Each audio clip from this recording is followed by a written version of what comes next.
성도 여러분, 안녕하셨습니까? 만나의 아침 새벽 기도로 시작하겠습니다. 하늘에 계시는 사랑이 많으신 아버지 하나님, 지난밤은 촉촉한 비가 내리고 있습니다. 주님의 귀하신 은혜 가운데 이 아침 성령의 촉촉한 비를 저희에게 내려주시옵소서. 이제 겨울을 향하여 치닫고 있는 계절입니다.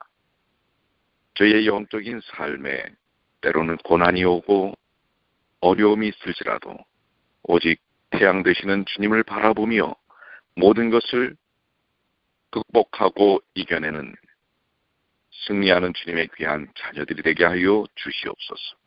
이 아침에도 말씀을 통하여 생명의 에너지를 공급받을 수 있도록 인도해 주시옵소서. 우리 주님 예수님의 이름으로 간절히 기도드리옵나이다. 아멘. 오늘은 잠언 16장 11절로 20절까지 있는 말씀입니다. 잠언 16장 11절로 20절입니다. 공평한 간칭과 명칭은 여호와의 것이요 주머니 속의 추돌들도 다 그의 지으신 것이니라. 악을 행하는 것은 왕의 미워할 바니 이는 그 보좌가 공의로 말미암아 굳게 섬이니라. 의로운 입술은 왕들의 기뻐하시는 것이요 정직히 말하는 자는 그들의 사랑을 입느니라. 왕의 진노는 사륙의 사자와 같아도 지혜로운 사람은 그것을 쉬게 하리라. 왕의 희색에 생명이 있나니 그 은택이 늦은 비를 내리는 구름과 같으니라. 지혜를 얻는 것이 금을 얻는 것보다 얼마나 나은고 명철을 얻는 것이 은을 얻는 것보다 더욱 나으니라. 악을 떠나는 것은 정직한 사람의 대로니 그 길을 지키는 자는 자기의 영혼을 보존하느니라. 교만은 패망의 선봉이요 거만한 마음은 넘어짐의 앞잡이니라. 겸손한 자와 함께하여 마음을 낮추는 것이 교만한 자와 함께하여 탈취물을 나누는 것보다 나으니라. 삼가 말씀에 주의하는 자는 좋은 것을 얻나니 여호와를 의지하는 자가 복이 있느니라. 잠언 16장 11절로 20절까지 있는 말씀인데요. 오늘 목요일이기 때문에 조금 더 우리가 말씀을 좀 쭉 읽어보면 좋겠습니다. 21절 마음이 지혜로운 자가 명철하다. 일컬음을 받고 참 오늘 수요일입니다. 죄송합니다. 입이 선한 자가 남의 학식을 더하게 하느니라. 21절까지 보았습니다. 자, 여기 공평한 간칭과 명칭은 여호와의 것이요 라고 말씀하고 있습니다. 간칭과 명칭은 저울을 말하는 것인데요. 저울에는 지렛대 양쪽에 같은 무기를 매달음으로 수평을 이루게 하는 맞저울과 접시에 올려놓아 수평을 이루게 하는 접시 저울이 있고 그 외에 스트링식 저울, 대저울 그런 것들이 있습니다. 공평한 저울은 하나님의 것이며 저울에 쓰는 추들도 그분이 지으신 것이라고 말씀하고 있습니다. 하나님께서는 공평한 저울을 인정하시고 기뻐하십니다. 상거래에서 공정한 저울을 쓰라고 말씀하고 계십니다. 레위기 19장 35절로 36절에는 너희는 재판이든지 도량형이든지 불의를 행치 말고 공평한 저울과 공평한 주와 공평한 에바와 공평한 흰을 사용하라고 말씀하고 계십니다. 저울을 속여서는 안 됩니다. 우리가 이미 읽었던 잠언 11장 1절에도 속이는 저울은 여호와께서 미워하셔도 공평한 추는 그가 기뻐하시느니라 라고 말씀하고 있습니다. 기준이 바로야 한다고 하는 것입니다. 정직해야 한다고 하는 것입니다. 순결하고 정결한 관계를 이루어야 한다고 얘기합니다. 성도는 장사를 할 때나 사업을 할 때나 모든 종류의 비즈니스 거래를 할 때, 또 학생은 시험을 칠 때 속이지 말고 공정하게 정직하고 진실하게 행해야 한다고 하는 것입니다. 사람은 더러운 이익을 구해서는 안 됩니다. 뿐만 아니라 모든 인간관계에 있어서도 공정해야 합니다. 우리는 상대방을 과소평가하지 말고 또 과대평가하지도 말아야 할 것입니다. 있는 그대로 사실 그대로를 봐야 할 것입니다. 잘못된 편견이나 선입견을 가지지 말아야 할 것이며 시기와 질투심을 버려야 할 것입니다. 사실 우리의 마음 가운데는 죄악적 요소들이 있습니다. 계속해서 마귀 사탄이 우리를 뒤흔듭니다. 사탄이 가장 좋아하는 게 시기와 질투심입니다. 그 시기와 질투심은 인간관계를 바르게 이루어내질 못하게 합니다. 때로는 우리는 선입관을 통해서 상대에 대하여 잘 알지도 못하고 오해하고 또 편견을 갖고 그러한 상태에서 인간관계가 어그러지는 것을 볼 수가 있습니다. 우리는 모든 일에 정직해야 합니다. 장사나 사업이나 금전거래나 인간관계나 범사에 공정하고 정직하고 진실하게 행해야 한다고 하는 사실을 말씀하고 있습니다. 12절에 악을 행하는 것은 왕의 미워할 바니 이는 그 보좌가 공의로 말미암아 굳게 섬이니라. 악은 하나님의 법을 어기는 것, 양심의 법을 어기는 것, 그렇죠. 남에게 해를 끼치는 것들을 얘기할 수 있습니다. 예를 들면은 우상 숭배, 미움, 음란, 도적질, 거짓말, 이런 것들 다 포함할 수 있는 것입니다. 여기 이 왕들은 나라의 통치자로서 위정자들, 나라의 도덕적 질서와 평안과 안보와 번영의 책임을 지는 자들입니다. 왕들은 백성이 악을 행하는 것을 좋아하지 않습니다. 왜냐하면 그들은 자기들의 보좌, 즉 그들의 왕권, 오늘날로 말하면 그들의 정권이 공의로 말미암아 굳게 선다는 것을 알기 때문에 그렇습니다. 죄와 불의와 부도덕은 나라를 쇠약하게 하며 결국 멸망시키는 원인이 됩니다. 그렇기 때문에 의와 도덕성은 나라를 경고케 만드는 것입니다. 사실 그러나 오늘날 일반인들도 그렇지만은 위정자들도 악함에 빠져 있는 경우들이 많습니다. 자신들의 이익을 위하여 개인적인 사리사욕에 권력을 사용하는 사람들도 있는 것입니다. 그런데 그런 사람들은 결국은 나라를 망치고 자신을 망치는 것을 볼 수가 있습니다.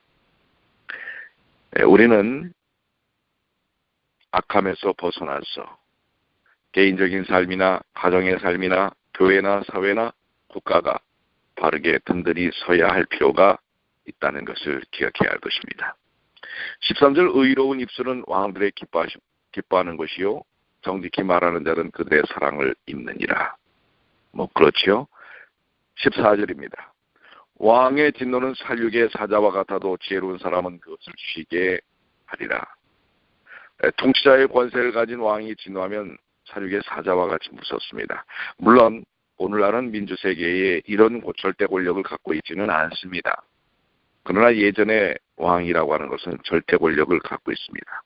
그런데 어떻게 보면 여기서 말하는 왕은 하나님이실 수 있습니다. 만왕의 왕 하나님이십니다. 즉 악을 행하는 이들은 결국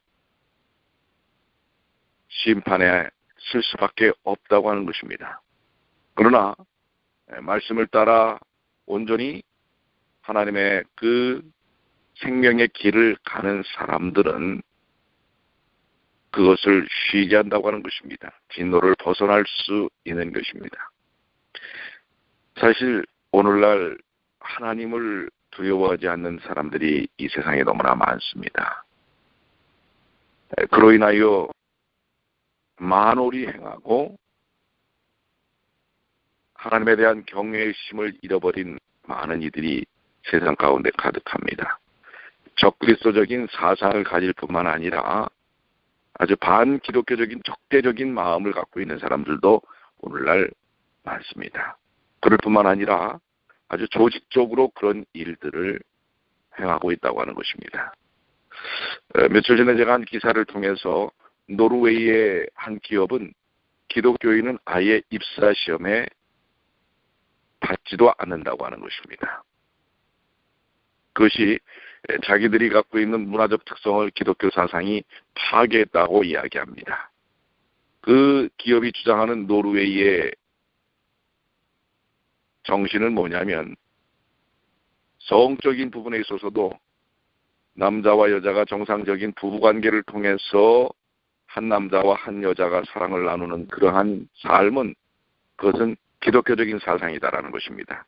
자기네들은 좋아하는 누구와도 혼외적인 관계를 가질 수 있다고, 노르웨이 문화가 그렇다고 이야기하는 것입니다. 그런데 기독교는 일부 일처제에 대한 정신만을 가르치기 때문에 자신들의 문화를 파괴하는 것이다. 그렇기 때문에 자기네들은 기독교인이나 기독교 학교에서 공부했던 사람들을 받을 수 없다라고, 이런 어처구니 없는 주장을 하는 기업도 있다고 하는 것입니다. 지금 법정 공방에 들어가 있다고 하는 이야기를 기사로 보았습니다. 그렇습니다. 오늘날 세상은 이렇게 옳고 그름이 완전히 깨어져 버린 세상 속에 악으로 치닫고 있다고 하는 것입니다. 결국 이러한 악은 소돔과 고모라가 멸망하였던 것처럼, 노아의 홍수를 통해서 세상이 정화되었던 것처럼, 이제 악은 이 땅에서 사라지고 말 것이라고 하는 것입니다. 왕의 진노는 살육의 사자와 같아도 그때는 이제는 그 모든 기회들을, 자비의 기회들을 잃어버릴 수밖에 없다고 하는 것입니다. 그러나 지혜로운 사람은 그것을 쉬게 하리라. 피할 수 있게 우리에게 생명의 길을 열어 놓으셨다고 하는 것입니다. 우리 주님께서 바로 그분의 피의 희생을 통해서 우리에게는 영원한 생명의 길을 열어 놓으셨습니다. 아무 가업 없이 그것을 우리에게 제공하신 것입니다. 15절, 왕의 희색에 생명이 있나니 그 은택이 늦은 비를 내리는 구름과 같으니라. 희색이라는 원문은 얼굴의 빛이라는 뜻이죠. 그것은 밝고 기쁜 얼굴을 말하는 것입니다. 왕의 진노는 살육의 사자였지만 왕의 기쁜 얼굴빛은 생명을 줄 것입니다. 근심과 분노는 자신도 남도 죽이게 합니다. 왕의 근심과 진노는 백성의 마음에 근심과 죽음의 두려움을 줄 것입니다. 그러나 평안과 기쁨은 자신도 남도 살게 합니다. 기쁨은 살맛을 나게 하며 삶의 활력을 불러일으킵니다. 왕의 평안과 기쁨은 백성에게 생기를 줄 것입니다. 여기 이 은택이 늦은 비를 내리는 구름과 같도다. 사실 구원받은 자를 통하여 하나님은 기뻐하십니다. 예수 그리스도를 통하여 구원받은 자들을 통하여 기뻐하시는 것입니다. 그런데 그 은택이 늦은 비를 내리는 구름과 같다. 늦은 비는 곡식들이 이제 추수하기 직전에 알곡이 가득 차도록 만드는 은혜의 비인 것입니다. 이것은 상당히 예언적인 의미가 있습니다. 오늘 이 말씀은 오늘 이 땅에 그리스도의 십자가를 통하여 구원받은 하나님의 백성들이 있고, 그들을 통하여 마지막 이제 영혼의 추수들을 위한 마지막 심판전에 늦은 비의 역사가 있을 것을 말씀하고 있는 것입니다. 오늘 우리들에게 주님은 늦은 비를 약속하고 있습니다. 우리의 삶에 늦은 비의 성령, 이제 추수기를 앞둔 직전에 알곡들로 가득 차게 하는 늦은 비의 성령의 역사를 통해 여러분과 우리 자신뿐만 아니라 이웃들이 영적으로 가득 차서 이젠 추수되어 곡간으로 들어가는, 하늘 보성으로 들어가는, 하늘 본향으로 돌아가는 그 귀한 역사들에 대한 약속을 말씀하고 있는 것입니다. 이 늦은 비를 간구하시게 되길 바랍니다. 늦은 비 성령의 역사는 여러분을 충만케 할 뿐만 아니라 여러분의 가족, 여러분의 이웃들에게 성령의 충만함을 통하여 곧 오실 주님을 맞이케 한다는 사실을 기억하시게 되길 바랍니다. 16절입니다. 지혜를 얻는 것이 금을 얻는 것보다 얼마나 나은고 명철을 얻는 것이 은을 얻는 것보다 더욱 나으니라. 말씀 그대로의 귀한 은혜가 있죠. 17절, 악을 떠나는 것은 정직한 사람의 대로니 그 길을 지키는 자는 자기의 영혼을 보존하느니라. 여기 정직한 사람의 대로, 생명의 대로, 생명의 길이지요. 그것은 악을 떠나는 것입니다. 우리는 그러나 악을 스스로 떠날 수 없습니다. 하나님의 은혜 속에 젖어 있을 때 악을 떠나게 되는 것입니다. 어둠은 빛이 비출 때 물러가는 것입니다. 요한복음 1장에 있는 말씀처럼. 어둠 스스로 어둠 가운데서 물리칠 수가 없습니다. 그러나 빛이 들어오면 어둠은 물러가게 되어 있는 것입니다. 오늘 우리의 삶이 어둡습니까? 세상이 어둡습니까? 그것을 밝힐 수 있는 진정한 등불은 우리 주 예수 그리스도, 그분의 생명이라고 하는 것, 그분의 공로라고 하는 것, 그분의 십자가라는 사실을 우리는 기억해야 할 것입니다. 18절, 교망은 패망의 선봉이요 거만한 마음은 넘어짐의 앞잡이니라. 이 말씀은 사람이 교만하면 패망이 뒤따르고 거만한 마음을 가지면 넘어짐이 뒤따른다는 뜻입니다. 우리 교만과 거만에 대해서 이렇게 지속적으로 말씀을 하고 있는 것을 알 수가 있습니다. 우리 그리스도인들에게 있어서 때때로 유혹에 빠지고 영적인 충만함을 경험하지 못하는 이유 중에 하나가 교만과 거만한 마음입니다. 교만과 거만한 마음은 바로 마귀 사탄이 하늘에서 천사장의 직분을 잃어버리게 한 이기심에 기인됐다고 하는 사실입니다. 그것을 또한 이 땅의 첫 인간인 아담과 하와에게 유혹하였고 그것에 넘어간 것입니다. 교만과 거만함은 이기심 속에, 자아 속에 들어있다고 하는 사실을 기억해야 합니다. 오늘 우리에게 주어진 유혹을 통한 이기심을 벗어버리시고 주님의 은혜를 깊이 생각하시는 주님의 귀한 자녀들 되시기 바랍니다. 겸손한 자와 함께하여 마음을 낮추는 것이 교만한 자와 함께하여 탈취물을 나누는 것보다 나으니라. 눈앞에 보이는 인간적 이득을 위해서 교만한 자와 함께하지 아니하고 오히려 지금의 잠시 잠깐의 손해를 보지만은 겸손할 때 우리는 진정한 결과를 얻게 된다고 하는 사실을 기억해야 합니다. 20절, 삼가 말씀에 주의하는 자는 좋은 것을 얻나니 여호와를 의지하는 자가 복이 있느니라. 그렇습니다. 말씀에 주의하는 자, 또 여호와를 의지하는 자, 이 말씀을 사모하는 것, 이것이야말로 우리를 바르게 인도합니다. 사람은 많은 생각이 있습니다. 그러나 그 생각의 소스, 근원이 어디에 있어야 할까? 우리의 부패하고 오염된 마음에 두어서는 안 됩니다. 하나님의 말씀이 들어와야 우리의 마음이 성령의 인도하심을 통하여 정직하고 순결케 되는 것입니다. 그래서 말씀을 주의하는 것, 말씀을 살피고 말씀을 사모하고 말씀을 깊이 묵상하는 것이 필요합니다. 그럴 때 우리는 여호와를 의지하게 됩니다. 말씀 속에서 우리는 올바른 삶의 방향성을 찾게 되는 것입니다. 오늘 여러분들이 함께 나누는 이 귀한 말씀을 통해서 우리는 무엇을 생각합니까? 내 이기적인 마음, 교만하고 거만한 마음들이 다 내려지고 성령의 충만함을 통해서 하나님을 의지하게 되지 않습니까? 오늘 하루도 주님을 의지하시게 되길 바랍니다. 21절, 마음이 지혜로운 자가 명철하다 일컬음을 받고 입이 선한 자가 남의 학식을 더하게 하느니라.